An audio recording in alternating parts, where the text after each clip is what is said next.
أعوذ بالله من الشيطان الرجيم بسم الله الرحمن الرحيم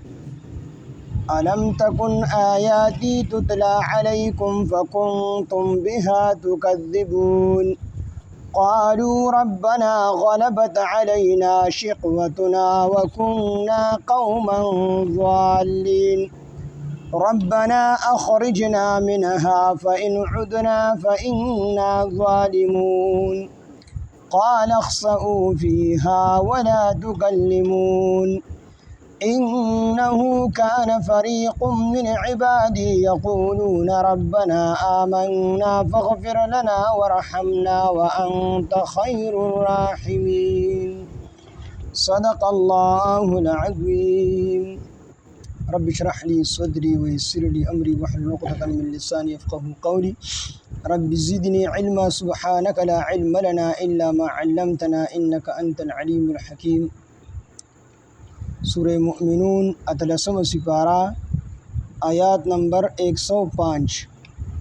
علم تکن آیاتی تتلا علیکم فکنتم بها تکذبون ددے آیاتون نمخ کی اللہ تعالی د جهنميانو هغه عذابونه بیان کړل او دای په کوم بیان کړل چې دا ډیر زیات بد شکل وي اوس دې آیاتونه کې الله تعالی وجه بیانی چې دا ولې دی جهنم ته تللی دي علم تکن آیاتی آیا نو تاسو آیات دي چې زما په آیاتونو پورې چې زما آیاتونه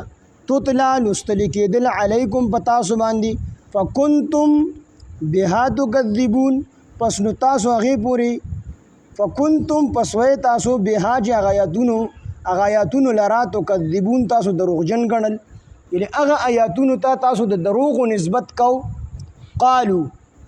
نو دا کافران به وي ربنا اے رب زمونږه غالب شوا علینا په مونږ باندې شقوتنا زمونږه بدبختی وکنا قوما ضالین او ومونږ یو داسې قوم چې ګمراهانو ربنا دی بوی اے رب زمونږه اخرجنا من اباس منها د دین یعنی د جهنم نه فإن عدنا کچری مونږ واپس شو دنیا ته او بیا مو د شکار وکړو یعنی ستانه فرمانی مو وکړه نو فإنا ظالمون نو بشک بیا به مونږ ظالمان یعنی دی الله تعالی ته وی چې خدای پاک مونږ د دنیا ته واپس کی نو چې کله ته مونږ واپس کړو مونږ بستا یو سکند نافرمانی نکو او کچره مونږ بیا نافرمانی وکړو نو خدای بیا ستا خوخه ده چې هر قسمه سزا را لراکې خو الله تعالی وی چې دا دوباره دنیا ته تک د زما سنت نه دی قال اخسئوا الله بو تو فرمای کور شي فيها وسیګه په جهنم کې ولا تکلمون او تاسو ما سره خبرې مک د دې وجنه حسن بصری رحمت الله علیه فرمای چې د جهنميانو د ټولو نه اخیره خبرې به هم دک کوي د دې نه پس بیا جهنميان نه د الله سره خبرې کوي نه به الله د دې سره خبرې کوي بلکې یو بل ته غابي د یو بل په خبرو به نه پوهېږي غابي به یو بل ته خو الله تعالی به سره خبرې نه کوي نه به دی الله تعالی سره خبرې کوي بلکې روایتو کې دم راځي چې زرو کالو پورې به دې چغې به وي الله به توجه نه فرمایي زر کاله بدی چغې وي او زر کاله پس موت الله تعالی او فرمایي دا سپیڅ غواړي ودی وی چې تګي شي الله ډېر اوبر الله کا تګي ډېر زیات نو بس الله تعالی جهنميانو کما غویني او زوی هغه چې کم رابېږي یا زقوم چې کوم ونه د جهنم کې داغه غوبو هغه په فرشتو ته الله تعالی فرمایي ورکول چې بس پرشتي وته هغه جام ورنږدې کې هغه لوخي دا شونډه به بر ورسي او دا شونډه به نامه پورې ورسي نو د تپ توجنه دغه ټیم کې بیا دی وبنس کې الله په پرشتي په زور وته ورواړه چې وته ورواړي کنه نو په خېټه کې کوم سيزونه دی ټول بدلان دی وسی الله دې مونږ ټول معاف کړي قال اخسئوا الله به فرمای کړي شي اخسئوا دا په عربی ژبه کې د تذلیل او د تحقیر د لپاره استعمالي کې د ذلت لپاره دا ذلت کلمه ده او په عربی کې خلک جسپی ته وی کورشنو دا کلمه وته چې کوم دی استعمالي قال اخسئوا الله وی کورشي فيها او سیګه په جهنم کې ولا تکلمون تاسو ما سره خبرې مکوئ انه کان بشکوا فریق یوډلا من عبادی زما د بندگانونا یقولون جغوی ویل ربنا ای رب زمونگا آمنا من ایمان راوړی دی فغفر لنا پس بخنو کی زمون ورحمنا او رحمو کی بمون وانت خیر الراحمین او بشک د ډیر غوره رحم کوونکی فاتخذتموهم تاسو نیولی هغوی لرا سخریا پټوکو سرا. الله بہت فرمای چې وړاندې د مؤمنانو وجب ما باندې ایمان راوړو او زمانه د دعاګانې کولې چې خدای زمون مغفرت وکړي به موږ رحم وکړي. ظالمانو تاسو خو هغوی پورې خنداګانې کولې. فاتخذتموهم تاسو نیولي وو هغوی لره سخریا په ټوکو سره حتی تر دې پورې انسوکم چې غافل یې کړی تاسو ذکري زما د ذکر نه، یعنې د هغې هغه خندني کولو او هغې پورې ټوکې کول، هغې ته تکلیفونو رسولو، دې خبرې تاسو زما د ذکر نه غافله کړلی، تاسو هغې پسې ولګېدلی، زه درنه هېر شوم. وکنتم منهم او وی تاسو منهم په هغوی پورې تضحکون چې تاسو خنداګانې کولې، هغه مسلمانانو پورې مو خنداګانې کولې. پخپله مو ایمان نه راوړو بلکې اهل ایمان چې کوم هغې پورې مو خندا کوله. نو پخپله خو هم د سړیتوب کار نه کو، او کومو خلکو چې د سړیتوب کارونه کول د مسلمانانو په الله ایمان او په پیغمبر ایمان و، نو هغې ته خو تکلیفونه رسول، هغې پورې خنداګانې مذاقونه کول. انی جزیتهم الیوم بېشکه ما بدله ورکړه هغوی ته الیوم نن ورځ، هغې مسلمانانو ته نن ورځ بما په سبب د هغه څه صبرو چې هغې صبر کړی انهم هم الفائزون بېشکه هم خاص دوی کامیاب دي، دغه مسلمانان کامیاب دي. قال الله به وفرمایي کم لبثتم تاسو څومره وخت تېر کو فی الارض په ځمکه کې عدد سنین په شمېر د کلونو په شمېر سره مو په دنیا کې څومره زندګي تېره کړله. قالو دوی به وایي لبثنا مونږ پاتې شو یوما یوه ورځ او بعد و یوم یا د ورځې څه حصه،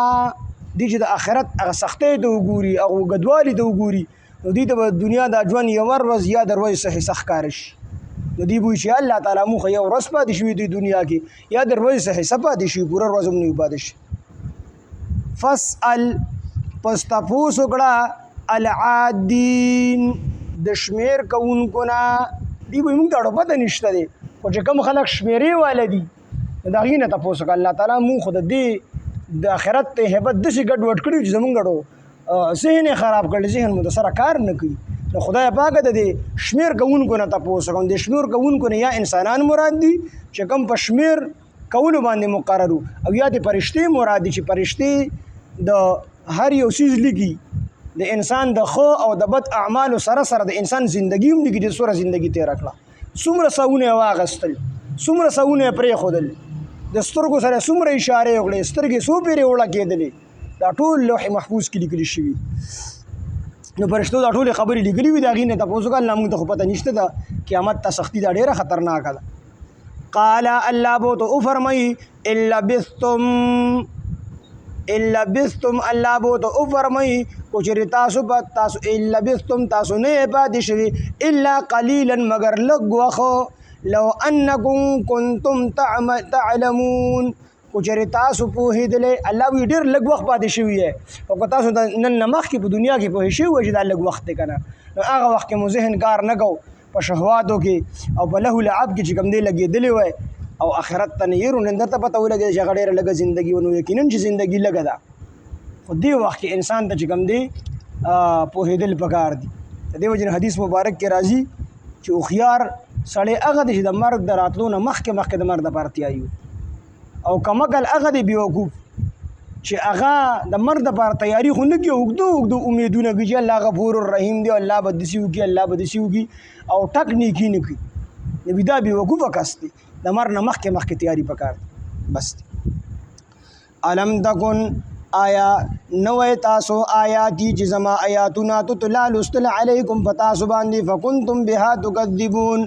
تاسو هغې لره دروغ ګڼل. قالو دوی به وایي ربنا ای رب زمونږه غلبت غالبه شوې وه علینا په مونږ باندې شقوتنا زمونږ بدبختي وکنا قوما ضالین او مونږ وو یو قوم ګمراهه. ربنا ای رب زمونږه اخرجنا مونږ وباسې منها د دې نه یعنې د جهنم نه.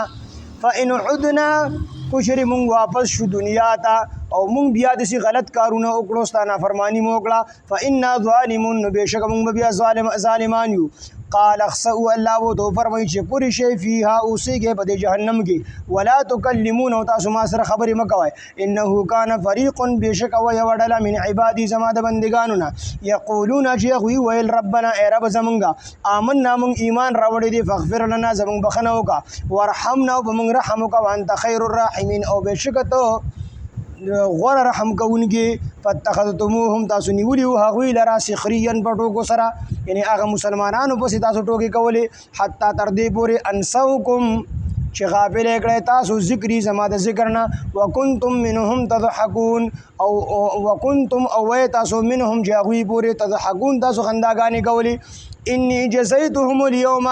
بېشکه ما بدله ورکړه هغوی ته نن ورځ بما په سبب د هغه څه صبرو چې هغې صبر کړی انهم هم الفائزون بېشکه هم خاص دوی کامیاب دي یعنې دغه مسلمانان کامیاب دي قال الله به وفرمایي کم لبثتم څومره زندګي تېره کړله فی الارض تاسو په ځمکه کې کم لبثتم څومره پاتې شولې تاسو فی الارض په ځمکه کې عدد السنین په شمېر د کلونو سره قالو دوی به وایي لبثنا مونږ پاتې شو یوما یوه ورځ او بعد و یوم یا د ورځې څه حصه فاسأل العادین پس تپوس وکړه الله تعالی د شمېر کوونکو نه قال الله به وفرمایي ان لبثتم